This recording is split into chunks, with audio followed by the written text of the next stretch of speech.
And welcome everybody. Today we have Noel, and I'm going to let him pronounce his last name for you because I will butcher it. So, Noel, could you give everybody your name? Hi there, my name is Noel Jarillo.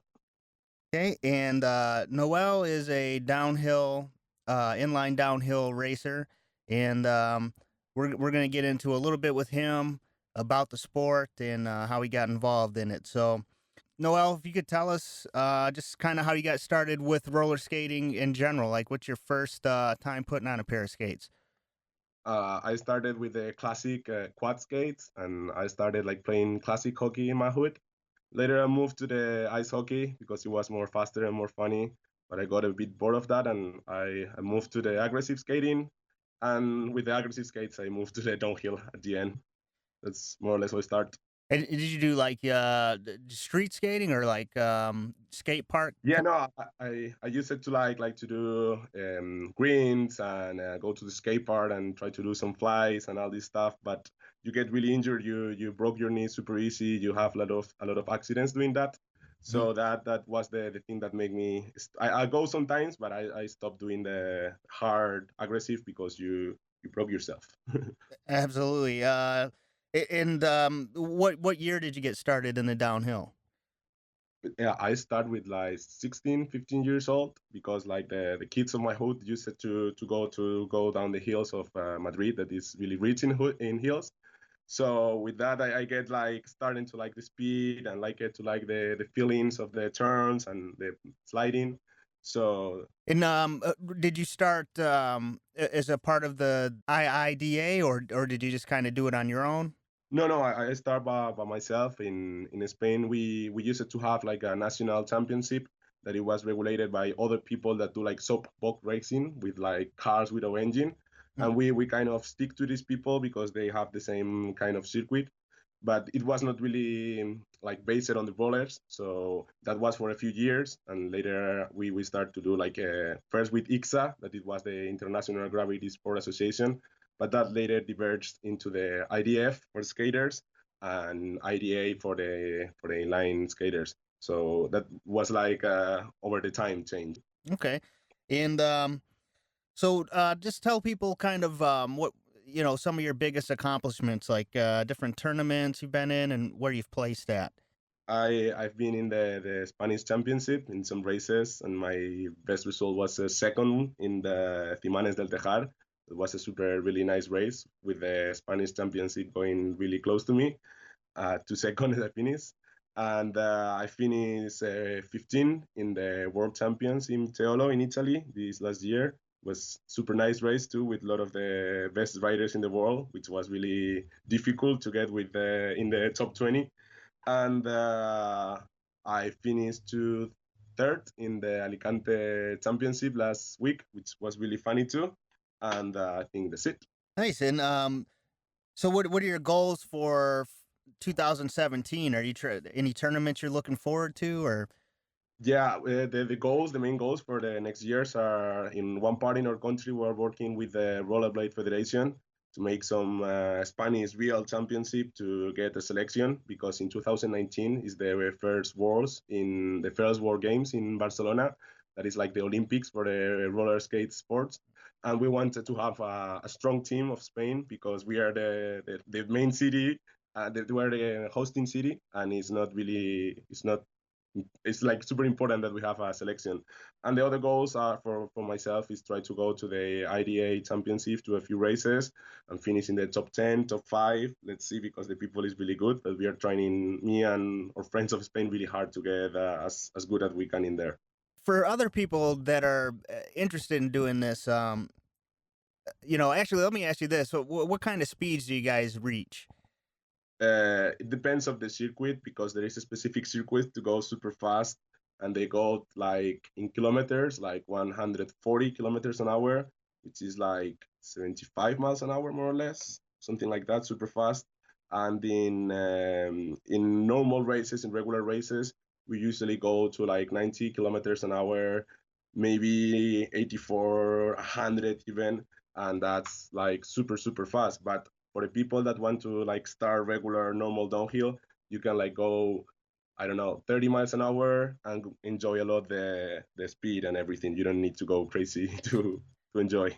Yeah, no, you definitely don't want to wipe out. I always tell people we do. I train a lot of roller derby players, and Hmm. first thing is learn how to brake. Exactly. Yeah. Then you worry about speed later. But yeah, I mean, what type of gear are you using? What type of skates you got? What's your kind of setup? You got the high low frames or straight frames? We usually use five wheels frame of 90 millimeters with, depending of the circuit, 84 or 90 millimeter wheels. We usually use or matted or like hydrogen wheels, really resistant, because normal regular wheels, when you do two or three slide at high speed, they destroy themselves and you arrive to the to the core of the wheel. So we use like strong urethane wheels, and the boots I think we use all of those carbon boots with a high cuff, because you need to have a super strong feeling of what's happening on your wheels, and you cannot have any like free game on the skate, because that produce a lot of wobblings and a lot of movements. And if you don't have feeling of what's happening on your wheels, you won't control anything, and you're moving in. You have to move super precise and super fast, so you need a lot of precision in your setup. And also the protections. We have to use a full face helmet to cover your face, because that's where you hit a lot of times, and knee pads, elbow pads, and some gloves for the hands. And I think that's all the protections which you need, and all the for start doing downhill, all the stuff. And so, for somebody new, if they were interested in getting started, should they get a four wheel frame, five, six wheels? What would you recommend for somebody new? They need to first start learning the techniques of braking.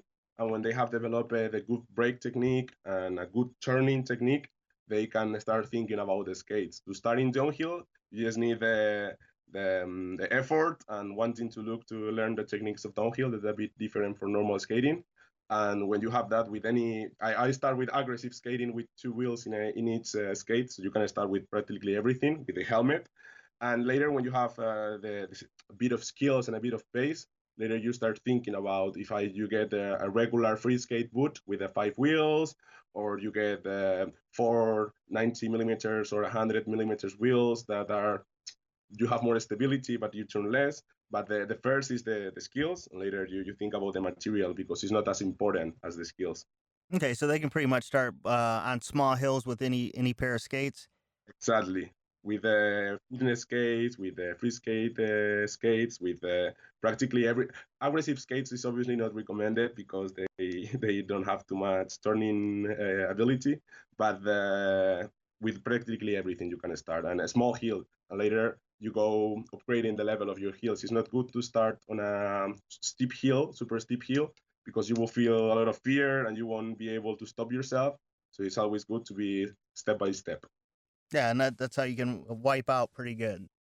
Exactly. It's super easy to crash yourself and to do a high side and crash your your ribs and everything. And that's usually what I ask people too is is what's your biggest spill, because we've all had them. So whether no matter what roller sport you're in, it's there. So what was some of your biggest spills, man? I think one of the biggest spills was when I was like 16 years old, and I was wearing no protections in an open road with some of the top riders of Spain in longboard, and they were thinking they were going to go slow.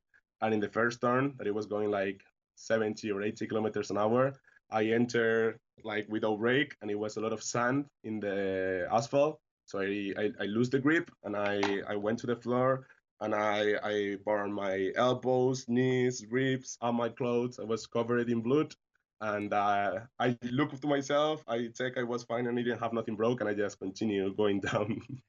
And also this year in Teolo, for example, I crashed at like 70 kilometers an hour, but the protection, they have like air fences and everything, and I didn't even like make a scratch or anything. It was just no damage at all. One of the main things in downhill is to be comfortable. Like if you have some plastic knee pads that are too big and heavy, that will affect to your performance, and you won't be able to move as free as you need. So in my case, I use like it's similar to volleyball knee pads. It's like specific for downhill, but it's just like soft ones with a piece of rubber and that's it. Like super without plastic pads or anything, because that allows me to move better. So I fall less times. But the protection are not as good as the plastic ones.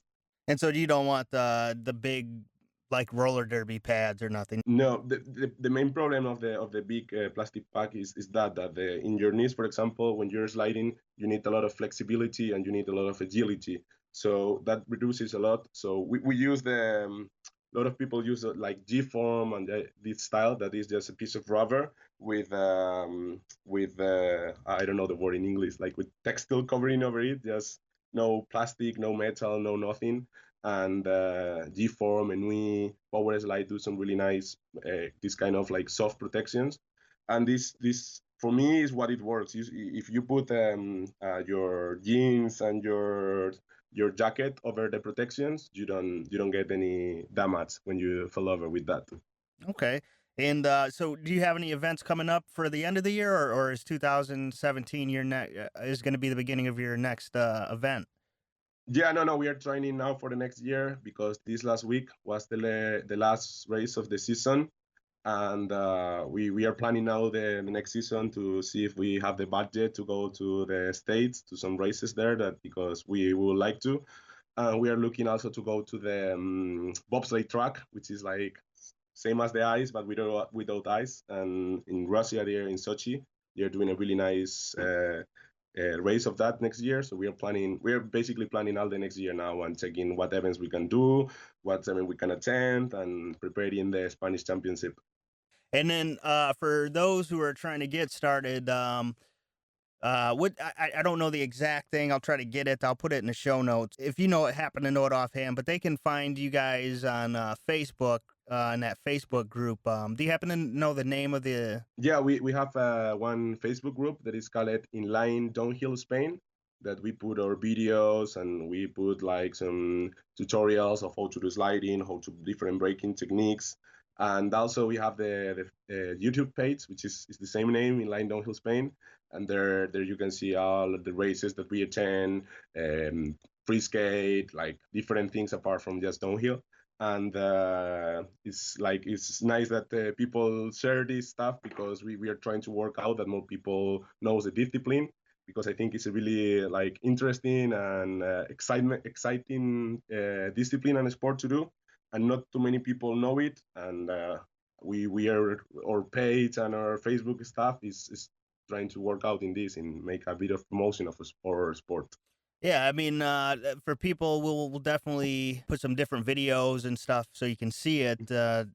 It's very exciting if you're into speed and you're into adrenaline. If you like to skydive and stuff like that, this is probably right up your alley because this is, as you said, you know, you're going up there pretty fast in the speed once you get on those bigger hills. So, if you're an adrenaline junkie, man, this is something you definitely want to try out. And I'm going to put some stuff in the show notes if you want to get started with some basic equipment, start on some small hills, learn how to brake. Any discipline, that should always be your first goal, no matter what type of roller sport you want to get into. Learn how to brake first. But this may be more important than any other discipline is learning how to brake. And actually, what type of braking techniques do you guys prefer to use, like slalom stops, or what's your favorite? It depends of if the track is wet, we do magic slide because it's really stable and you can really control your speed super easy, and it's a slide that I recommend everyone to learn, because not even for downhill, for any situation is a really handy one, because you can stop yourself really easy even if it's oil or anything weird on the floor, sand, whatever.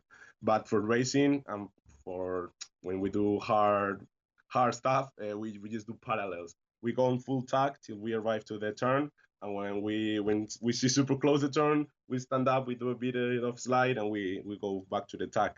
But now we are working on develop a new technique of slide, which is called glove slide, that we like the longboard, we put our gloves with some pads in the floor, and we slide with the hand really close to the feet, so we don't have to stand up. But we're working on that. It's not really we are not using it in races now because it's not as effective as the normal parallel.